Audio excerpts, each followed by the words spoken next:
Narito na ang mga pinaka nakakatakot na video sa internet na tinitiyak kong magpapasubscribe sa'yo sa channel na ito.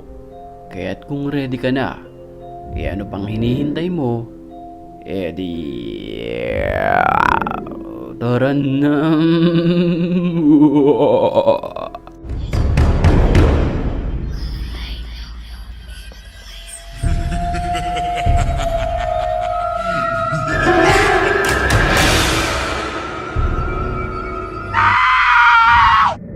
Isang hindi maipaliwanag na nilalang ang kanilang na-encounter sa sementeryong ito matapos silang mag-explore dito. Dale, arriba la tumba que anda todos los que andan. Yo quiero encontrar varón, espérate. Dale para acá. Ven, dale para acá, ven. Mira esa tumba, mira esa tumba. ¡Ay! ¿Qué es lo que está saliendo ahí? Mira. Sa kanilang paglilibot sa dulong bahagi ng puntod ay mayroong biglang lumabas na isang nakakapangilabot na nilalang. ¿Qué es lo que está? ¡Vámonos, vámonos! Portame el auto, mira. Me estoy poniendo. Oye, ese parece que me da bueno. De todas formas, me estoy poniendo yo. Hasta gago. Yo me estoy poniendo de todas formas, acá. Nang walang ano-ano'y, bigla na lamang sumulpot sa kanilang harapan ang mistulang anino na ito na nakatayo lamang.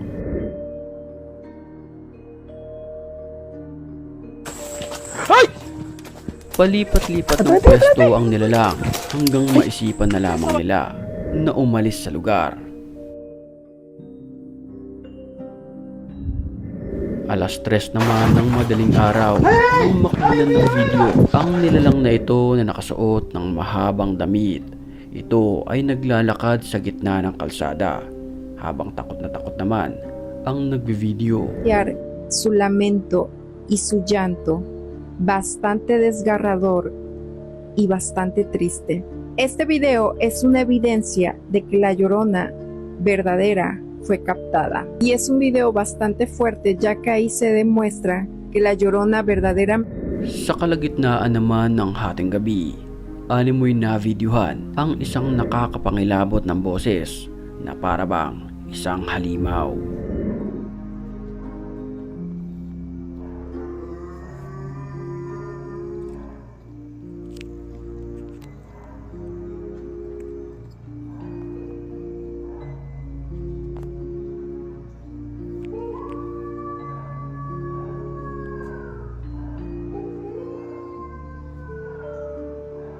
Maririnig sa video ang mga tahulan ng mga aso, pero ang nakakapangilabot dito, wala ni isang nilalang ang nasa kalsada sa mga pagkakataong iyon.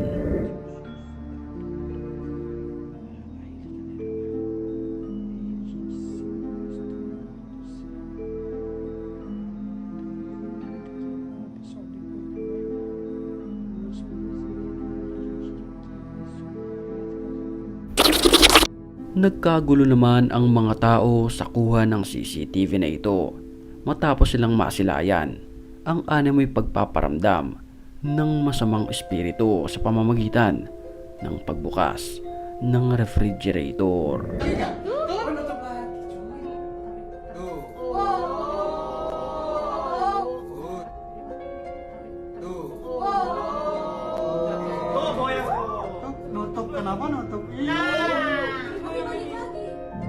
Makikita sa video na kusang bumukas at bigla na lamang nahulog ang nasa loob. Ang mga tao tuloy ay hindi magkamayaw sa kanilang nasaksihan. Habang naglalakad naman ang nagvi-video sa kalsadang ito, nakasalubong niya ang animoy isang babae.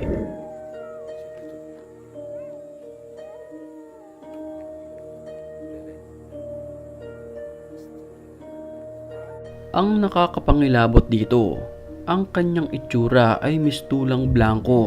Mapapansin din na ang kanyang paglalakad ay nakabaliktad, senyales na hindi ito normal na nilalang.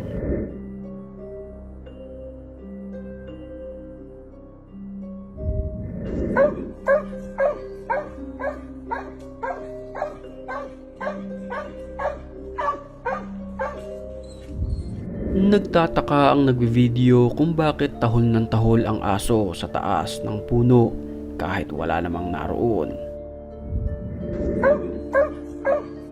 Ayon sa ilan, posibleng may nakikita ang aso na hindi nakikita ng tao.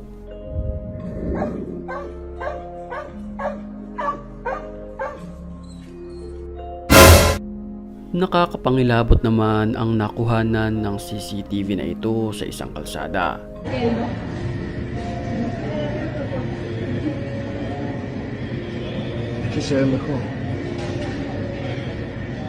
Sa video mapapansin na may isang nilalang na nakasuot ng kulay itim na damit. Ilang sandali lamang ay sinindihan nito ang kanyang sarili. Makikita na lumiliyab-liyab ito at maraming usok ang lumalabas hanggang sa bigla na lamang itong naglaho ng parang bula. Creepy! Que no. Si alguien puede ver que se va, no se va. Y lo entramos a buscar. Aparece, ajá. Y desapareció. Desapareció. Habang kinukunan naman ang sasakyan na ito sa harapan nang walang ano-ano'y, bigla na lamang may lumitaw sa likurang bahagi ng sasakyan.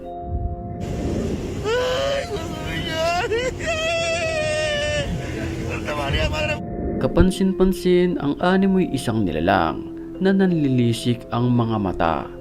Bigla na lamang napahinto ang video dahil sa sobrang takot ng mga nakasaksi rito.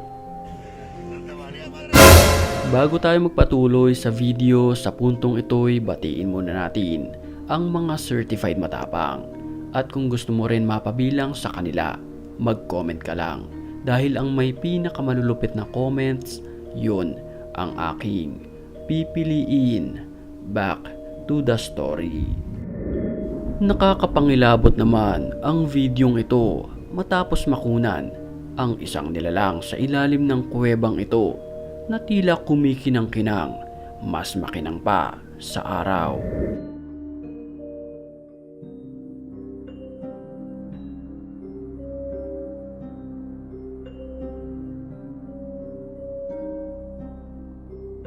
Ayon sa ilan sa mga nakapanood ng videong ito, ang nilalang ay isa lamang espiritu na hindi pa handa na tahakin ang kanyang landas.